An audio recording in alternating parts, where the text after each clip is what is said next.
Milwaukee Tool started as a repair shop that fixed other companies' broken drills. The engineers who worked those benches learned every weakness in every competitor's product. Everything Milwaukee built after that was designed around what they had learned from other people's failures. Arno Herbert Petersen was a tool and die maker in Wisconsin in 1918 when Henry Ford called him. Ford was the largest manufacturer in the world. His River Rouge plant in Dearborn, Michigan, employed over 100,000 workers.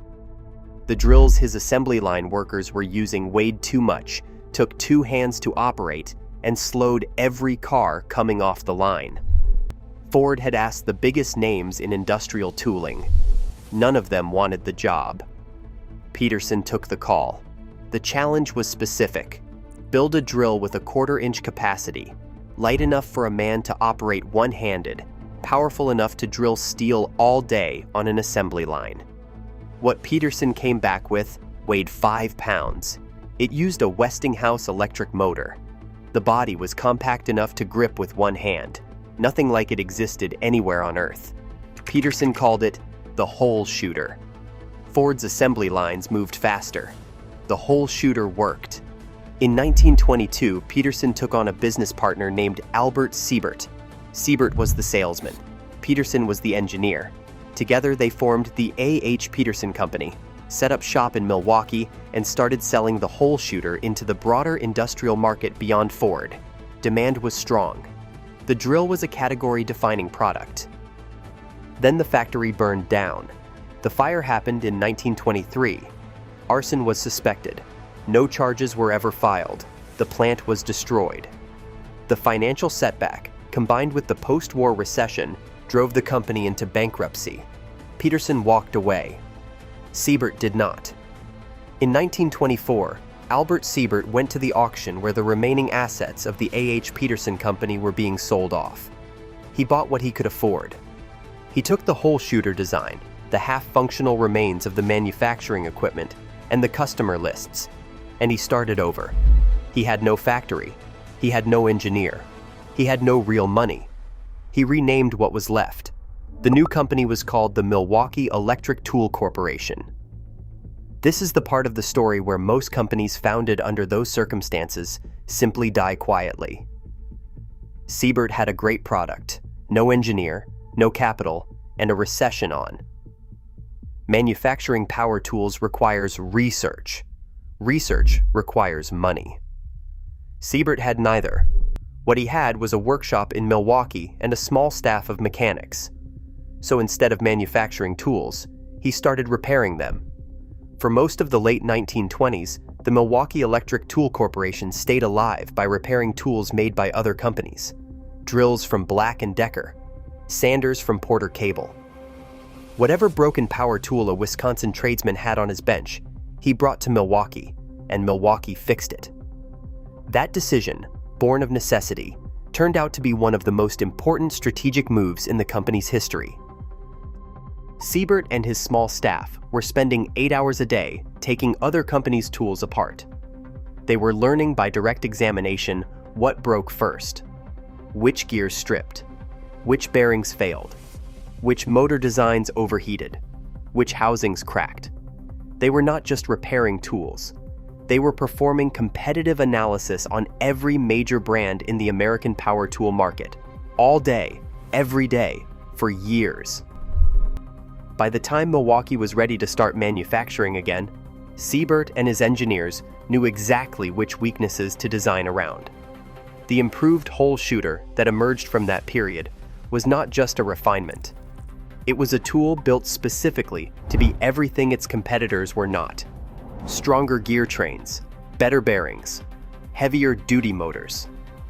The new hole shooter became standard equipment in the automotive and metalwork industries through the 1930s. Then the war started, and the United States Navy came calling. In the late 1930s and into World War II, the United States military needed power tools at a scale no one had ever required before. Aircraft factories, shipyards, tank plants. The Navy in particular wanted tools built to a standard that could survive being handed to a sailor and used in a humid, salty, mechanically punishing environment without failing. The Navy placed major orders with Milwaukee. Milwaukee delivered. The hole shooter, refined by years of repair shop learning, became one of the standard drills used in American aircraft manufacturing during the war. By the end of World War II, Milwaukee had a reputation among industrial buyers that punched far above its size. No marketing department, no advertising campaign, just every Navy procurement officer in the country knowing what a Milwaukee tool was and trusting it. The post-war years brought more innovation. In 1949, Milwaukee invented the first half-inch right-angle drill, a tool specifically designed for plumbers and electricians who needed to bore holes in studs and joists from inside cramped wall cavities. Before Milwaukee built it, plumbers used hand braces and elbow grease. After Milwaukee built it, the trade had a power tool of its own. But the tool that would define Milwaukee in the public imagination had not been invented yet. In 1951, two engineers named Jerome Schnettler and Edward Ristow built it. The two men were at that moment the entire engineering department of Milwaukee Electric Tool Corporation. The product they were trying to build was a portable hacksaw. American plumbers and pipe fitters needed a way to cut through metal pipe in tight spaces. The existing solution, a hand-powered hacksaw, was slow and brutal. What Schnettler and Ristow came up with was a portable electric saw with a reciprocating blade, a blade that pushed and pulled in a straight line, driven by a mechanical linkage. The whole machine had 3 moving parts. 3. The stroke length was 3/4 of an inch. The blade was interchangeable, which meant the same tool could cut wood, metal, plastic, and composite materials by simply swapping in the right blade. Schnettler and Ristow named it the Sawzall, a phonetic compression of Sawzall, because the tool could cut all materials. The Sawzall name became synonymous with reciprocating saws, leading to what is known as a genericized trademark. Today, plumbers, demolition crews, and finish carpenters across the United States call any reciprocating saw a Sawzall, regardless of who made it. The word entered the trade vocabulary the same way Kleenex entered the tissue vocabulary. A brand name became the category name. The hole shooter had built the company. The Sawzall made it a legend. Through the 1960s and the 1970s, Milwaukee kept building. In 1965, the company outgrew its State Street facility and moved into a 212,000 square foot plant in nearby Brookfield, Wisconsin. New plants opened in Mississippi and Arkansas. The single Wisconsin shop had become a multi-state manufacturing operation. In the 1970s, Milwaukee introduced the Whole Hog, the first drill built specifically for boring large holes through the studs and joists of new home construction. Then, Milwaukee became the first American manufacturer to build a 4.5-inch angle grinder, a category that had been dominated by European brands. For 50 years, Milwaukee had been an independent American company built on repair shop learning and Navy-grade reliability. In 1975, that ended. The buyer was Amstar Sugar. The price was $30 million. A sugar company now owned one of America's most respected tool manufacturers. In 1986, Amstar sold Milwaukee to Merrill Lynch's leveraged buyout fund. Merrill Lynch sold it in 1995 to Atlas Copco, the Swedish industrial conglomerate. 3 different owners in 20 years: a sugar company, an investment bank, a Swedish conglomerate. Each sale moved Milwaukee further from the culture that had built it. On January 3, 2005, Atlas Copco sold its entire electric tool division to Tektronix Industries, a Hong Kong-based holding company. The price was approximately $626 million. Tektronix also owned Ryobi, Homelight, Hoover, and Dirt Devil. Milwaukee was now a Hong Kong subsidiary alongside vacuum cleaners and consumer-grade do-it-yourself drills. This is the part of the story where the script for most acquired American brands turns dark. What actually happened was the opposite. Tektronic doubled down on Milwaukee.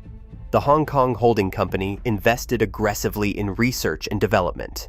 It expanded the engineering team, and it accelerated the cordless platform. By the end of the decade, Milwaukee's M18 cordless system was leapfrogging American competitors. The brand kept its identity.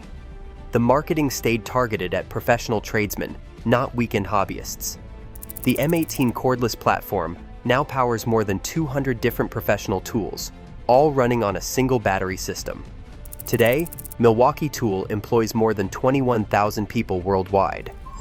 The company has reported double-digit annual sales growth for more than a decade running. Manufacturing happens in Wisconsin, Mississippi, Texas, China, Mexico, Vietnam, and Germany. Albert Sebert bought the company from an auction in 1924 with no engineer and no capital. He kept it alive by repairing his competitors' tools and learning from every broken gear and stripped bearing that came through the door. The company that grew from that repair bench has outlasted the sugar company that bought it, the investment bank that owned it, and the Swedish conglomerate that sold it. It is still in Brookfield. It is still red. It is still trusted by the people who use power tools to make a living. The Sawzall is still cutting. The name is still on the drill. The repair shop discipline is still doing the work.